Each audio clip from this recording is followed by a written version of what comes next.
আসসালামু আলাইকুম রহমতুল্লাহি ওয়া বারাকাতু। সম্মানিত দিনী ভাই ও বোনেরা, আজকে আমি চলে আসলাম আসুন্নাহ ইন্টারন্যাশনাল বালক বালিকা ক্যাডেট মাদ্রাসা। তোমরা ভালো আছো তো? আলহামদুলিল্লাহ। তোমাদের এখন পড়ালেখা হচ্ছে? আচ্ছা, আমি একটা জিনিস ধরবো তোমাদেরকে। আচ্ছা আব্দুল্লাহ, বলো, তুমি বলো মসজিদে ঢোকার সুন্নাত সমূহ কি, তুমি বলো তো।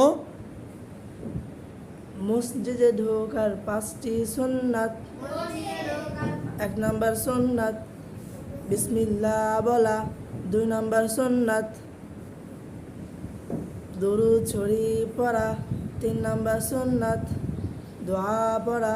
এই 3টি একত্রে এইভাবে পড়া যায়: বিসমিল্লাহি আসসালাতু ওয়াসসালামু আলা রাসূলিল্লাহ, আল্লাহুম্মা ইফতাহলি আবওয়াবা রাহমাতিক।